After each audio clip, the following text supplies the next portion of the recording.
I'm Matt. And I'm Nate. And this is Not Quite Religious, a podcast where Christian pastor and former evangelical turned atheist have conversations about life, faith, religion, philosophy, while drinking coffee. Welcome to episode 49, where we're going to delve a little bit into cancel culture on my prodding. But first, I want to apologize again for the audio. I got a new job, and so the ability for me and Matt to meet in person at our previous time has shifted, and so we're trying to make it work. I am working on making it so that our virtual visits have just the same audio quality, but it's going to take me a bit. Or if you're out there in the internet land and you have super tips to make it super easy for me, shoot me a message. Yeah, and but I appreciate us being able to meet like this, and Nate's in a good but big life transition right now with a new job, and so we're trying to make this this hobby that we both really enjoy work. Yeah, and it's funny because I knew that changes would come with the new job, and I still have my business, for those who are wondering. It's just super toned down and sort of a side hustle at this point. But over our last two episodes, we actually got some emails that I meant to share and some messages about how people thought they were some of our better episodes, and really appreciated the thoughtful dialogue. And some people were like, "I wish that my evangelical parents would have a conversation with me like that." So I think the podcast has not only been cathartic and therapeutic for me, but I think we have helped other people too. And I don't know. That's nice to know. Yeah, I had a feeling even as we were recording that the last couple that was going to strike a nerve. Yeah. I wasn't, I was speaking from the heart the whole time. I wasn't trying to be interesting. Some episodes you just yeah, man, I don't know what to say. I'm just going to try and say the most interesting thing I can think of right now. But that one was truly from the heart for me. It's still resonating. I think we recorded it 3 weeks ago. Yeah. Or those episodes 3 weeks ago, and it's still having its impact. So it makes sense that it's touching others too, and that's the thing you want to hear as a podcaster. I think even more than that, your numbers of listeners are going up. Yeah. I think when you hear that listeners are actually man, that's helping me, and I wish I could have these conversations with others, and that's really satisfying. So I'm glad to hear that. Yeah, and we got some emails from people in the Deep South who are still evangelicals, but have really appreciated the winsomeness and mutual respect, and they're like, we haven't found that. So they're definitely way more on your side, and maybe even further. Anyway, probably more conservative, but have enjoyed that at least a Christian and an atheist can have coffee together. Yeah, that makes sense. That people in that kind of limbo space, and I think that's a lot of millennials in the South right now. Yeah. I don't think there's a lot of me in the North. But also I don't think I necessarily fit in that limbo space, but I recognize the appeal, the soft approach, or at least it's perceived as such. Yeah. So anyway, I don't have coffee. Oh, I had, I took Zach, he's in a partial program for some things, so it's every day. Unfortunately, it's during his spring break. Maybe fortunate or unfortunate, depending if you're the kid who kind of loses out sleeping in. But it's from 9 to 2, so I took him this morning, it was my turn, and was like, I'm treating myself to Starbucks, and I'm not supposed to be having dairy anymore, but I got a nitro cold brew with the sweet cream. Oh, man. There you go. It's like coffee ice cream. It's delicious. Mm-hmm. I feel like if you go to Starbucks and don't get, and it's not dessert, you're just doing Starbucks wrong in a way. which is just me. Which is just me saying that I do Starbucks wrong. So when I go, I just get black coffee. Yeah. But the menu is huge. Yeah, I mean, I don't even think you know everything on the menu because they change the stuff so often. Yeah. Just like, I want a espresso milkshake. Grande. Whatever you have to do. Yeah. That's just what Kiera knows all, like, the secret menu hacks. So there's, like, the Harry Potter butterbeer one where it's, like, a pump of, like, it's, like, 18 different things, modifiers. And it's like, all right, that's $72,468.28. And you're like, cool. Also the exact same amount of calories. Yeah, right.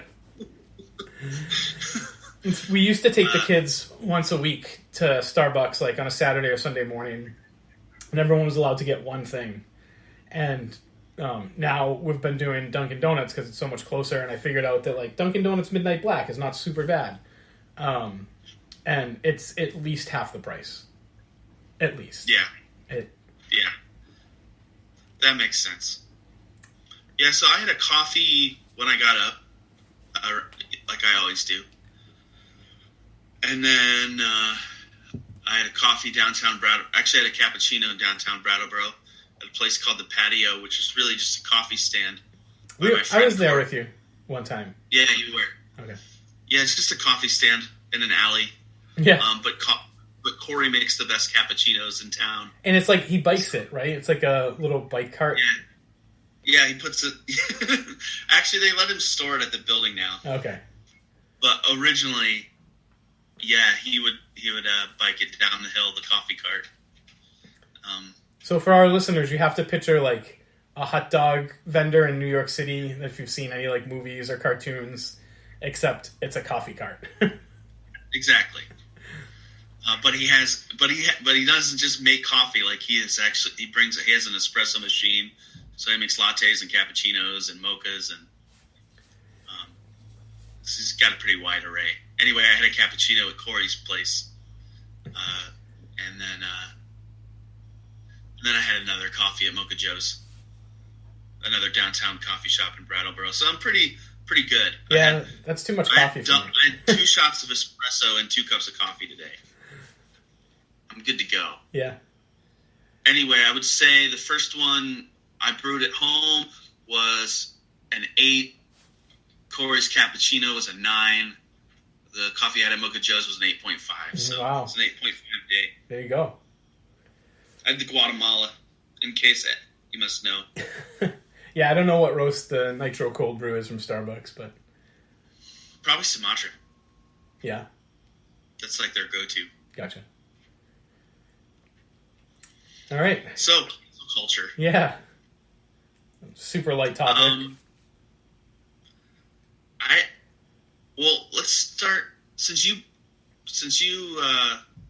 gave the prodding for this topic, let's just ask you where your head's at. Yeah, so I forget what I messaged you. I meant to go back and look, but I forget what the prodding of it was. And I used to, like, I don't want to say I'm not against people, like, boycotting or deciding that, you know, someone's ideals differ from theirs and therefore they don't want to, like, buy their sneakers or support their brand. But it's also seems like it's sort of become like this virtue signaling insidious like cancer right now. Mm-hmm. On both sides. Like Bud Light put rainbows on a beer can and Chris Rock is blowing them up. Like wait, Chris Rock said something about no, I'm sorry, Kid Rock. Kid Rock, okay. Did you not see? Yeah. It was like a viral YouTube video. He like bought all the. I mean, what's hilarious is like Bud Light made money because he had to go buy Bud Light to go blow it up. And also like shortly after there were like videos of Kid Rock hanging out with trans people like back in his early rock. Like, and I'm just like, dude, it's just virtue signaling. Like, you're just doing this so someone who hasn't bought your first album will bada bada bang to bang diggy diggy it or whatever, you know.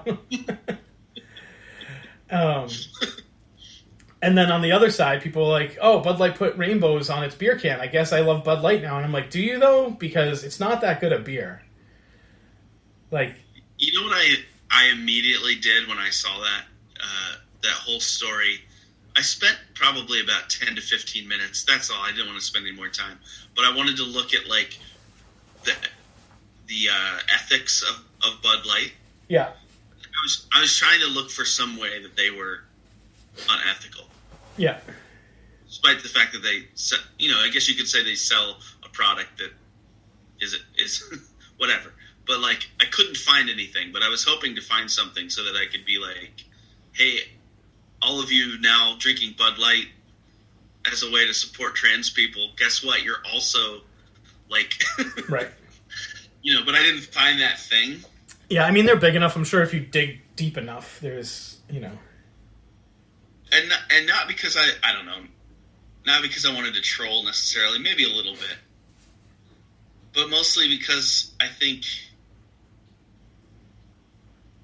that so many things in our culture are morally ambiguous, and people are so quick to jump on whatever it is, whatever the right team is supposed to be. Yeah. You said virtue signaling. And really, I wonder how many Americans actually feel like I do, which is, who cares? Yeah. Not in every one of these situations, but there's a lot like the one you just brought up with Bud Light. Where it's like, okay, so this company that makes beer decided they wanted to do this. Right. Well, and, it's sort of like, did Bud Light put a rainbow on their can to piss off conservatives, or did they do it because, there's a lot of transgender people and they would like them to drink their beer, and by putting a rainbow on, they're like, hey, this beer's for you as well. Like, yeah. Well, and it's just, I mean, and most likely they did it as a marketing ploy, right? Like, Sure. Sure. I mean, I think that people I'll say on the right, for the most part, people on the right are very invested in the culture war, I think, right now. Yeah. So it almost like doesn't matter what the issue is. If it's a political statement from the left, then they're just going to take it as like, you're foisting an agenda that I didn't ask for on me. Like, you're forcing me to participate in society in a certain way.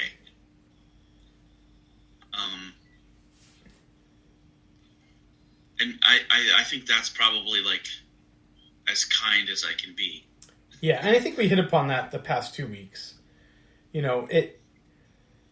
What strikes me, though, is like, yes, it is a culture war. So shortly after Bud Light put rainbows and the conservatives were all in an uproar and Kid Rock blew them up, like within a day, there was a new beer company selling like conservative valued beer.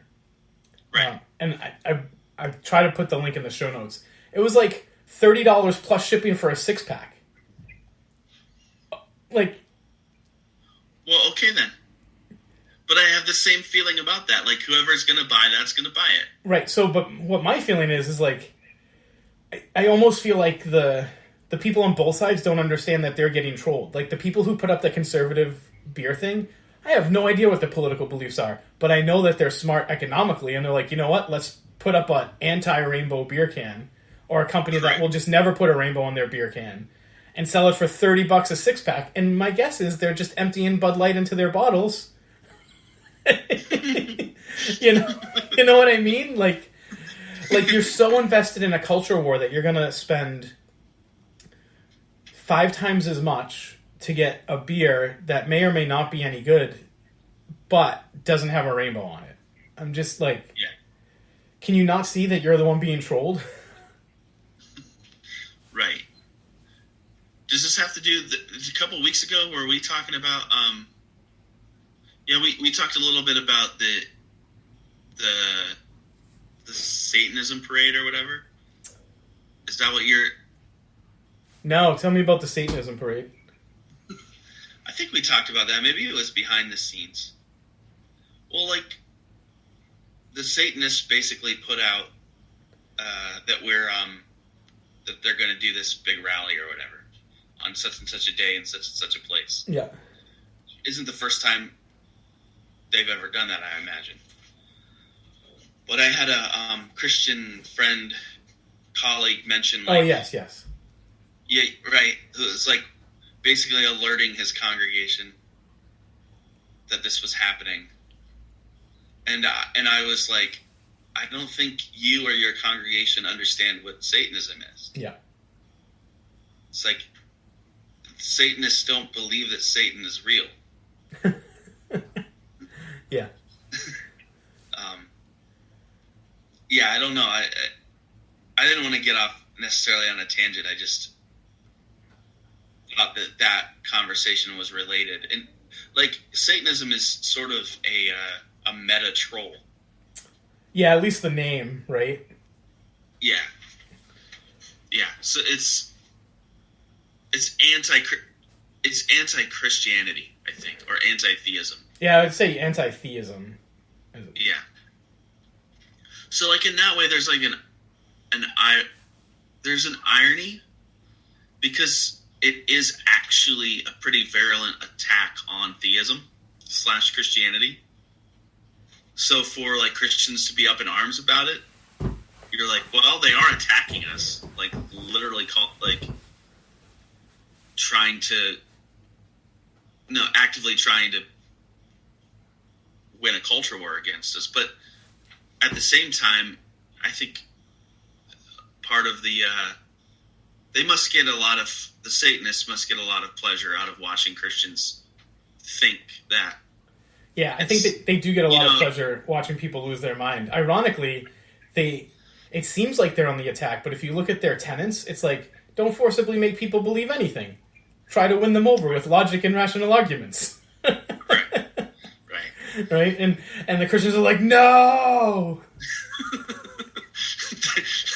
Not only do they put up the sign of the cross against Satan himself, but also like against logic and reason. Yeah. Which I know a couple Satanists personally, and they will argue that the Satan figure of the Bible is the most rational like figure. Like they'll point to the story of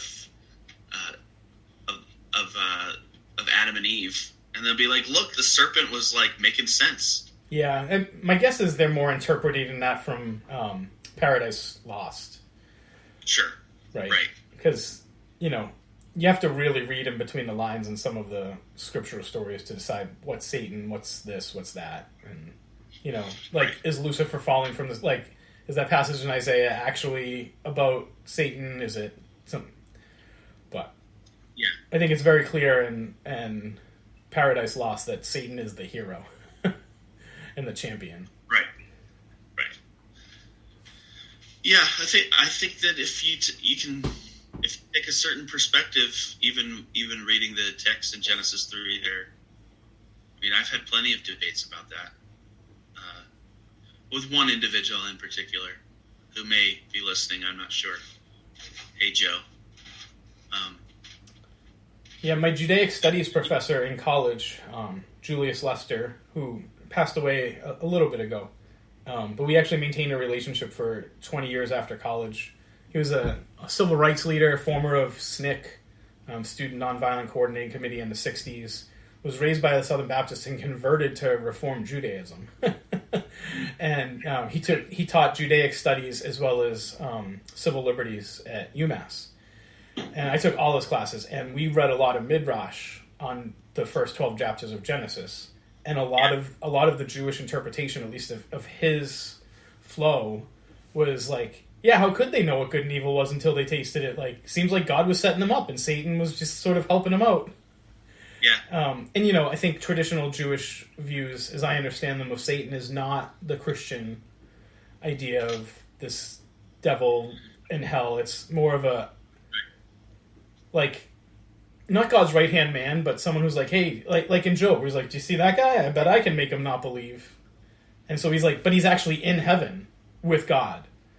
Kind of like poking him a little bit. Yeah. Yeah, I think you have a lot of, what's the word I'm looking for? A lot of strands of Christianity that are close to orthodoxy that see Satan as a figure. He's sort of like the classic like coyote figure and some the foible. Yeah, the Loki kind of figure, like the troublemaker, and you could have the perspective, I guess, that he's the personification of evil. But I think there's a lot to be said for him being him being the one that muddies the waters. The troublemaker. So, I don't know. That's a long way from cancel culture.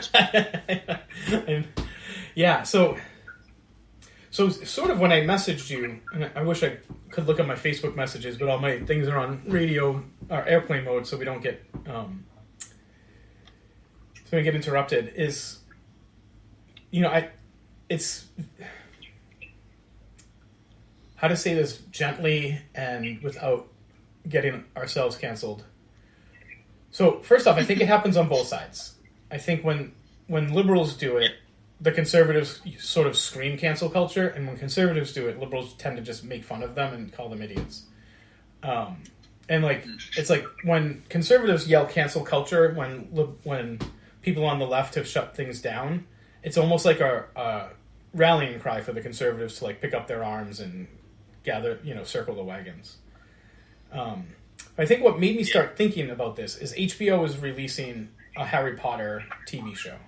And it's going to be a complete reboot of the book. So it's not a continuation. And now, I think it's too soon because, Hermione's always going to be Hermione. Like, they should probably wait another 30 years before they reboot Harry Potter because, David Radcliffe is always going to be Harry Potter. Regardless, the controversy in the article was about, what's her name? J.K. Rowling's stance on transgender women in particular. Now, I think listeners would, if they heard the last two episodes, would say, I completely disagree with her opinion. I don't think it's based on science or medicine or fact. However, I think what you said a few episodes ago was it seems to be sort of the common sense stance. Especially if someone hasn't dug into the science of genetics and sex and gender. Like, it just sort of seems like that her position would be the default. And she's getting a super ton of hate because of her position on transgender women, which I understand. My daughter is gay, and she's like, J.K. Rowling. I'm like, but you love Harry Potter. She's like, yeah. And I'm like, so you've given her money to buy the books and watch the movies. She's like, well, yeah, but I have the books. I'm like, and what if you lose the book? Like, you read them every single year. Would you rebuy the book? And she's like, I guess so. And so it's just like the left is doing all this screaming, and like we all know where she stands. Also, like, and I guess this goes back to the episode with John. Like, it's good art, and so can we forgive the artists for being a little bit backwards or disagreeing with our views in their time if it's good art? Now, for the conservatives who like Bud Light, like, it's not my cup of tea, but clearly a lot of people think it's a good beer because it's one of the largest beer distributors in the world, right? So a lot of people like it for whatever reason. Can they just get over the fact that there's a rainbow on the can and just decide, like, I don't necessarily agree with it, but it's a good beer? Yeah.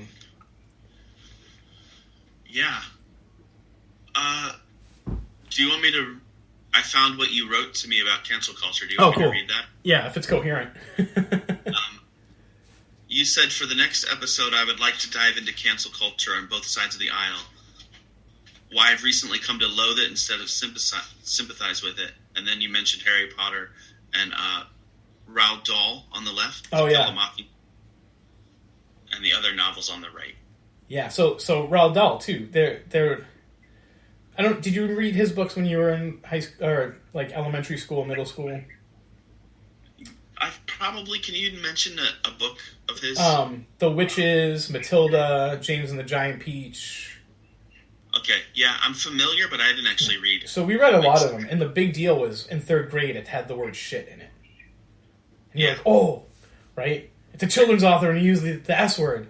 So they're going through his books and they're removing swears and what wasn't but appears now to be offensive language and completely changing the book. And I'm like, or you could just like read a different book or understand that, like Alice in Wonderland was written by a pedophile, but it's still a good book and we can maybe not support his desire to sleep with the 12-year-old girl across the way, but enjoy the Cheshire Cat as a character.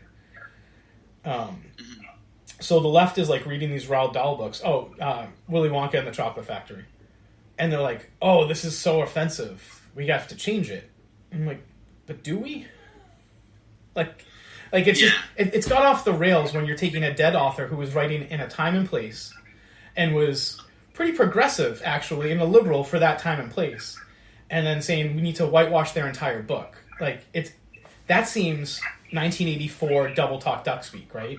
We were never at war with Eurasia. We were always at war with Oceania. Like, no, just leave the history how it is and put a little footnote saying, like, hey, our views have progressed slightly. We don't agree with making Oompa Loompas come from Africa. Yeah. I mean, I'd be interesting to get feedback on this because you're talking about the common sense position. I think what you're talking is just basic liberalism. Like basic. Most liberals for me growing up were would believe what you're believing in that. Most of the time we can separate artist from art. Maybe sometimes there's exceptions. Right. I think it depends on how much of what we don't like about them was embedded in the art itself. Yeah, I'm certainly not buying any of Hitler's early paintings. Right. Even if they were, like, fantastic. Yes. So, like, and for me, it's, as a reader of philosophy, it's like with Heidegger. We have this, philosophers have this conversation, people that like philosophy have this conversation all the time about Heidegger, who's like, as more and more comes out, the more and more it becomes clear that he was a committed Nazi and a supporter of Hitler, and yet, like, his books they're not political. Like, he writes about ontology and epistemology, like, he doesn't really write about politics. So a lot of people will say, well, the ideas in his books aren't political and they're useful, and we shouldn't like stop selling his books because of this association that he had politically with Hitler. And then other people will say, well, his own ideas about ontology must have influenced his ideas about politics, which to me still isn't a reason to cancel, because I want to know how. You know what I mean? Like, I want to be able to draw that connection. So,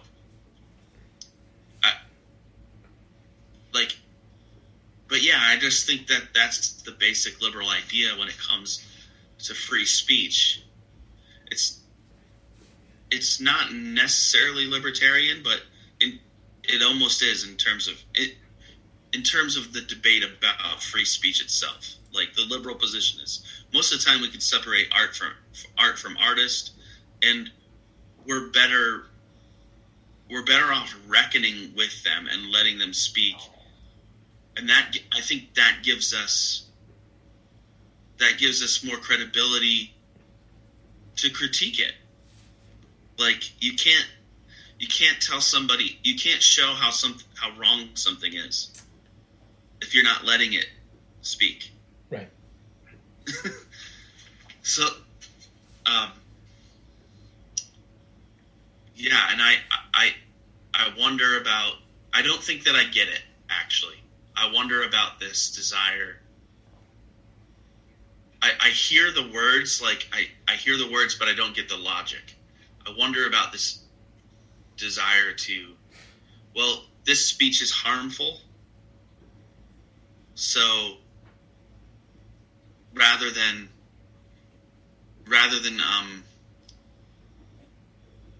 like put controls on it. Like, I don't know. Like, I guess the analogy would be like, so there's certain parental controls I have on YouTube that so my kids don't watch content I don't want them to see. Yeah.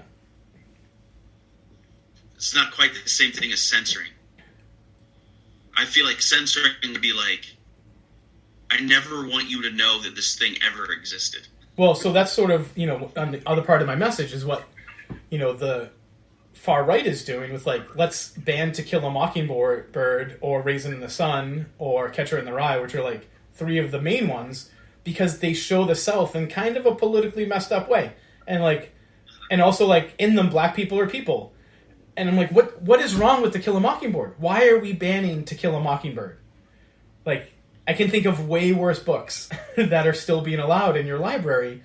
And again, like, you might not like the message, but it's a classic. Like, let it be. Knock it off. Right. So much of the pushes to cancel things, I feel like, can be answered with the very basic, well, then you don't have to read it. Right. You don't have to watch it. You don't have to listen to it. Yeah. And if you are that upset, you can write a note to your teacher and have your kid not do the To Kill a Mockingbird quiz or lesson. But why stop everyone else? Now, what some, I believe it's some Satanists actually, for the Satanic Temple, TSD, have done in Florida, because Florida has passed some bills that, like, parents can just be like, I think this book's bad, and they're removing it. They set some pretty lax, like, low bar for a standard for a book to potentially be removed. They've started requesting that the Bible and the Quran get removed, and are pointing to violent and or sexual passages. And they're like, if you can't allow To Kill a Mockingbird because there's a death at the end, well, get some news about your Old and New Testament. Right? But, like, yeah. But they don't like the goose gander. Neither side likes the goose gander. Yeah, that's interesting. Do you feel like, I don't know if I want to bring this up. I wonder if, like, if the Bible has a better chance of being canceled than the Quran in academia. Working on a very liberal college campus and having gone to a very liberal area, no one that I met with, I mean, I did religious studies, I did Judaic studies, I'm friends with some of the religion professors no one wants to cancel it. I think there are probably some radical leftists who are also the ones who are like, we need to make sure Roald Dahl doesn't have swears in it anymore. I would be up for canceling it in a quid pro quo, kettle your black kind of way. So like I'm in support of the Satanic Temple trying to get the Bible banned in a school that also banned To Kill a Mockingbird. To sort of say, to hold a mirror up and say, do you see how ridiculous you're being? Can we all pretend to be adults? But I really don't think anyone in academia is seriously, like, trying to create this new world order where no holy book is ever read. I don't know. Yeah. Yeah, I don't know. I sense that, like, people feel like that's true, and I think to some extent project it, and in certain cases create self-fulfilling prophecies. Mm. Like, I wish I could just think of an example off the top of my head.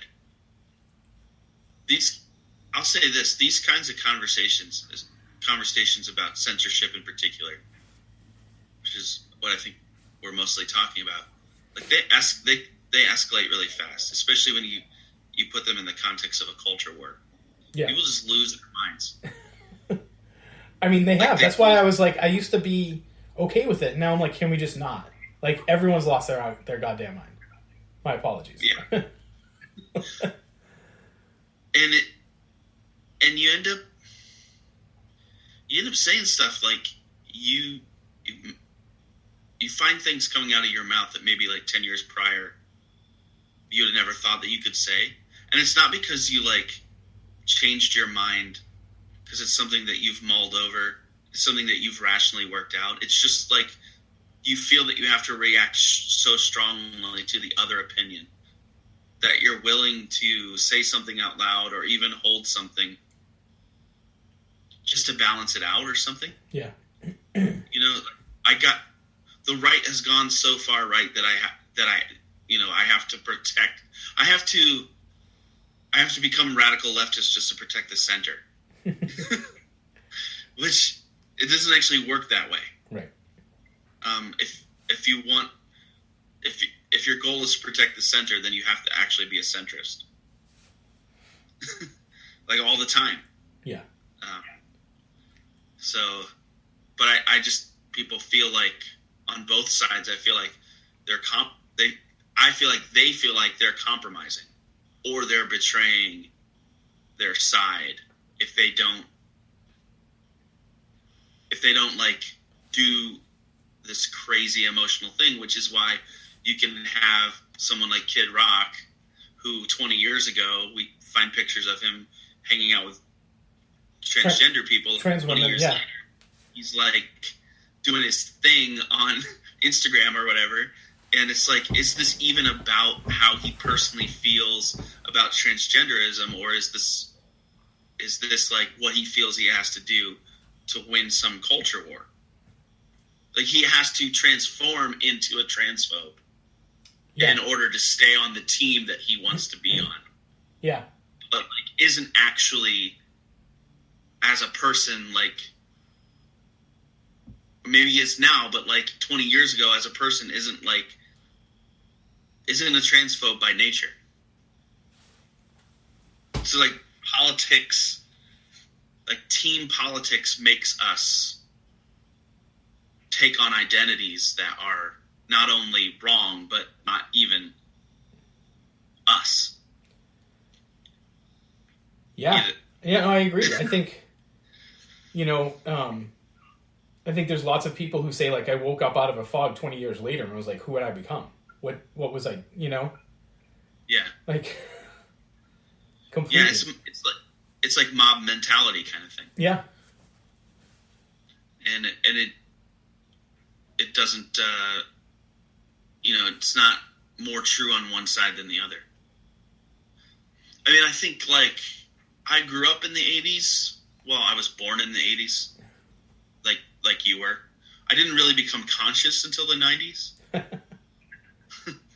But I'm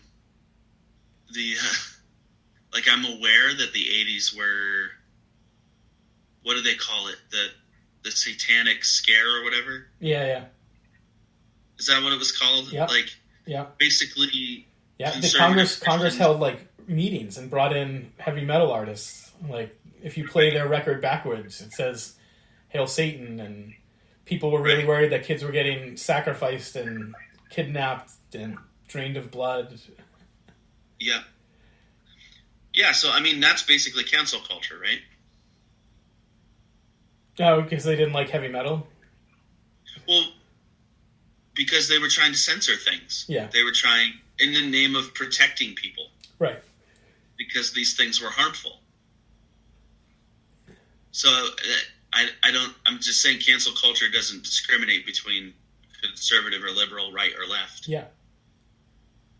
And now I think we associate cancel culture more with radical leftism. Well, I think that's because conservatives had done a great job, just like with woke, of spinning that term to be something that only the left does. Because when they're boycotting Bud Light or Disney or, To Kill a Mock, it's not cancel culture. But I'm like, but you know it is, right? Right. But yeah, so the term cancel culture, I think is, a Merriam-Webster would probably apply more to the left, but that's just because the right is way better at spinning things. I'm trying to think the first time I heard the term cancel culture, I think was probably 2018 or something like that. Yeah. And I associated it right away with censorship. I was like, this is just like a hip Gen Z way of saying censorship. That is just my gut reaction to it. And so what I think is the interesting thing is, well, now it's 2023, so people probably have different prejudices and stereotypes. But even 5 years ago, if you're like, man, do you think conservative or liberal, which one do you think is like more into censorship? If you could be into censorship. Yeah. Like, I think most people are like, that's a conservative thing. That's like their thing. And now you realize, oh, I guess it just depends on what's being censored. So if it's like sexuality that's being censored, or language maybe, or like anything that's anti-Christian, then then it's conservative. But if it's like these, but then you started hearing, I think a couple of years ago, you started hearing terms like microaggression and toxicity and these kind of things that become buzzwords. Yeah. It's like, no, you can't say this because, and it's not because you can't do this because our holy book or our traditional values. That's not the reasoning.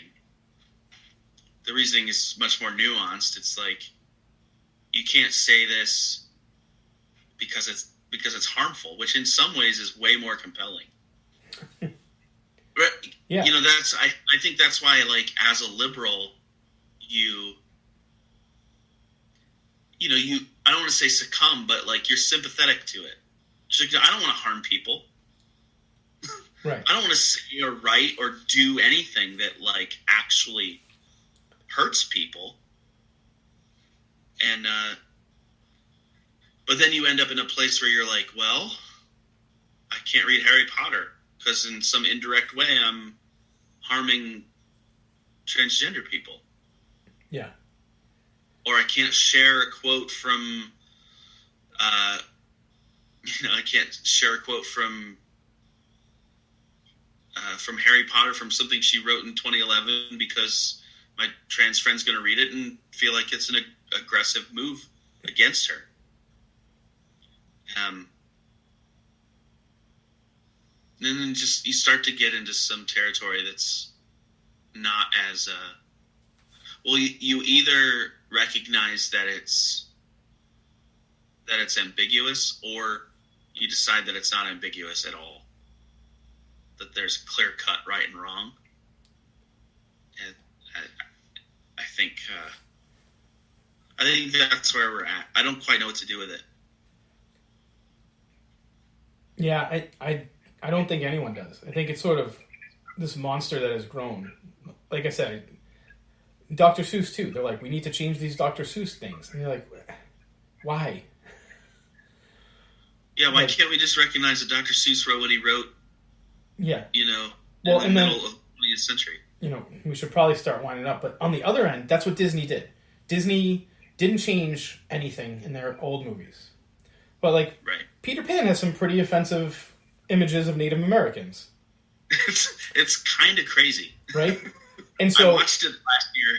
So what they do is now in the thing, they're like, this film was made at a different era, and although what they did is never okay at that time, they didn't understand that, and so just be aware that there's a lot of cultural insensitivity. Mm-hmm. And conservatives got mad about that. Like, they didn't change it. They were just like, hey, we're not changing this. But, there's some Native Americans who could get pretty upset over the depiction of how the Lost Boys are treating their friends. And the princess who gets kidnapped and only the white guy can save her. And that seems like Disney did the most rational, sensitive thing I can imagine. Here's a thing that was made in the 40s. A little bit racist. We realize that now. We're sorry. We're going to keep it its original format because it's part of history. But just know that we're not going to do that anymore. And which stands as a warning, too. Like, maybe you don't want to watch this then. Yeah. But, both sides lost their minds over it. Right. And, dude.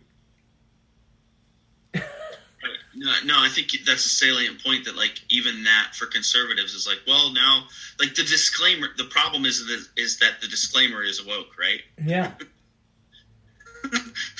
So you're what should we do? That's what you want to ask a conservative in that situation. Well, what would you like? No warning and ban catcher in the rye. Bring back parents' school math. Exactly. You know why there's school shootings? Because we don't say the Lord's Prayer every day anymore. I'm just On that tangent. We almost did it, Nate. I mean, I think we kept it pretty light until that comment. I can edit it out.